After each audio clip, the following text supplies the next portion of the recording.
बिस्मिल्लाहिर्रहमानिर्रहीम। दोस्तों, बहुत से लोग इस बारे में कशमकश का शिकार रहते हैं कि जब अमीरुल मोमिनीन हज़रत उस्मान रज़ी अल्लाह अन्हु को शहीद किया जा रहा था या उनके घर हमला किया जा रहा था, तो ऐन उस वक्त अमीरुल मोमिनीन हज़रत अली कर्रमुल्लाह वजहुल करीम कहाँ थे?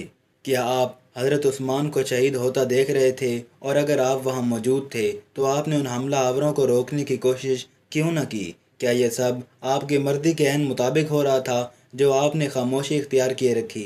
दोस्तों, ये ऐसे सवालात हैं जो बहुत से लोग आम मुसलमानों के सामने बयान करके उन्हें वरगलाने की कोशिश करते रहते हैं और बसा औकात वो उन्हें वरगलाने में कामयाब भी हो जाते हैं, जिसके नतीजे में वो भी उनकी तरह सहाबा कराम जैसी औलाल अज़म शख्सियात पर तानो तशनीह करना बाइज़ सवाब समझना शुरू हो जाते हैं। हालांकि ये परले दर्जे की हमाकत और जहालत है और ऐसे लोग शदीद गुमराही का शिकार हैं। आज की ये वीडियो हमने ऐसे ही सादा लोगों को आम फहम और आसान अल्फाज में समझाने के लिए तरतीब दी है जो इन सवालों के जवाब नहीं जानते और दूसरों के वरगलाने में आकर अपना ईमान ज़ाया कर बैठे हैं। हमें उम्मीद है कि आज की वीडियो देखने के बाद हर कोई इन सवालों के हक़ाइक़ पर मबनी जवाबात जान लेगा और दूसरों को भी दलाल की रोशनी में बयान कर सकेगा। दुआ है अल्लाह ताला हमारी इस काविश को कबूल फरमाए।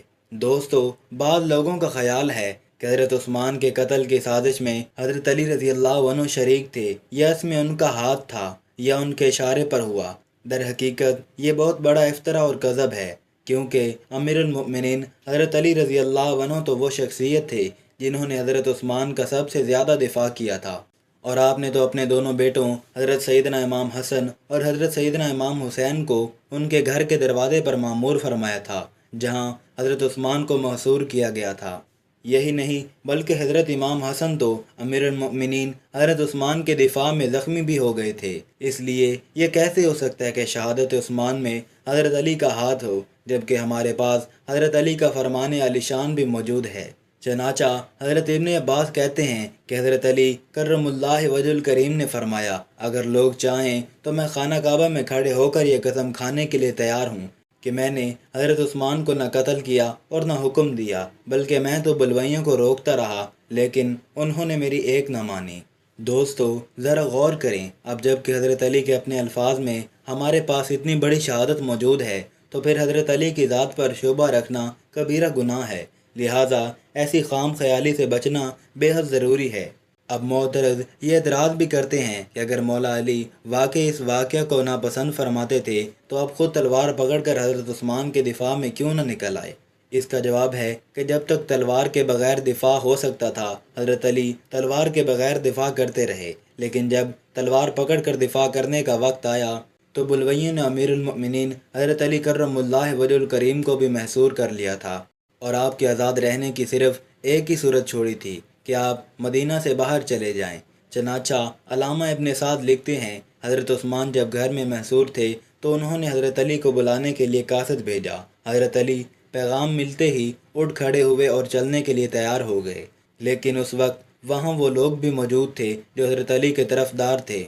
उन्होंने हज़रत अली को रोका और कहने लगे, तुम उन लश्करों को नहीं देखते, तुम्हें आगे नहीं जाने दिया जाएगा। बस हज़रत अली उस वक्त सियाह अमामा पहने हुए थे।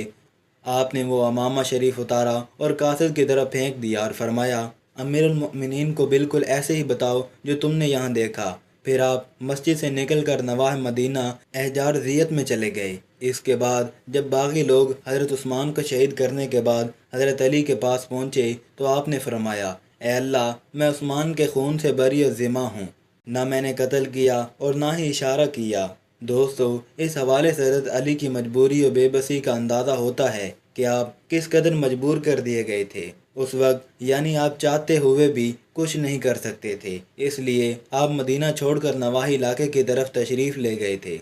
इससे यह भी साबित होता है कि ऐन उस वक्त कि जब अमीरुल मोमिनीन पर बुलवैयों ने हमला कर दिया था, हज़रत अली मदीना में मौजूद नहीं थे, और अगर बिलफ़र्ज़ आप वहाँ मौजूद होते और आपके सामने हज़रत उस्मान को शहीद किया जा रहा होता तो यकीनन आप कभी ऐसा ना होने देते, फिर चाहे आपको खुद ही तलवार थाम कर मैदान में क्यों ना उतरना पड़ता। अजीज़ान, अब ज़रा गौर करें, इस सूरत में जब तकरीबन हज़रत अली को भी महसूर ही कर लिया गया था तो आप किस तरह हज़रत उस्मान की मदद को पहुँच सकते थे।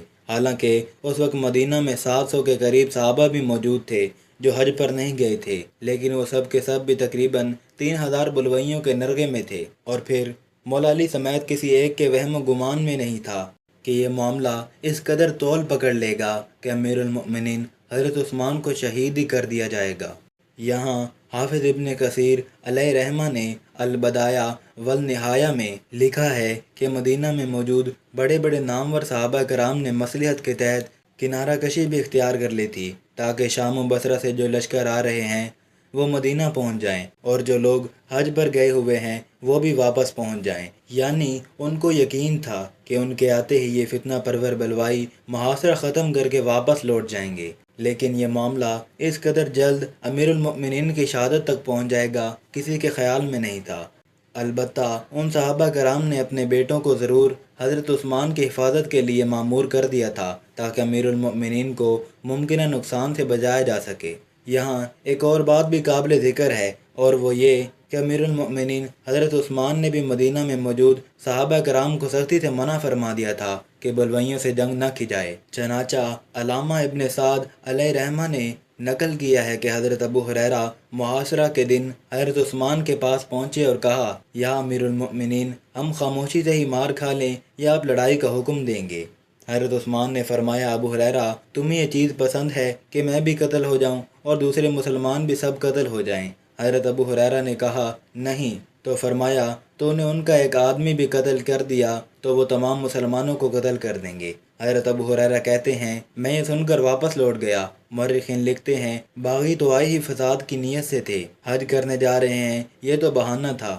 درپردہ ان کی نیت کچھ اور تھی، اس لیے تو مدینہ ہی رہ گئے تھے، لیکن صحابہ کرام میں سے کسی کو بھی اس کی خبر نہ تھی، اس لیے صحابہ حج پر روانہ ہو گئے تھے اور بلوائیوں کو میدان صاف مل گیا تھا۔ اس کے علاوہ بلوائیوں نے بڑے بڑے نامور صحابہ کرام پر پہرا بٹھا دیا تھا تاکہ وہ حضرت عثمان سے ملاقات نہ کر سکیں اور امیر المؤمنین کو بالکل تنہا کر دیا جائے۔ دوستو، ان تمام حوالوں اور دیگر کتب میں شامل درجنوں روایت سے یہی ثابت ہوتا ہے کہ مولا علی کرم اللہ وجہ الکریم عین امیر المؤمنین کے شہادت کے وقت مدینہ میں موجود تھے، ان کے قتل سے راضی تھے اور نہ ہی آپ نے اس کا اشارہ تک کیا تھا۔ رہی یہ بات کہ حضرت علی کرم اللہ وجہ الکریم اس قتل سے ناخوش تھے، تو جب آپ خلیفہ منتخب ہو گئے تو آپ نے حضرت عثمان کے قاتلوں کو گرفتار کر کے انہیں عبرتناک سزائیں کیوں نہ سنائیں؟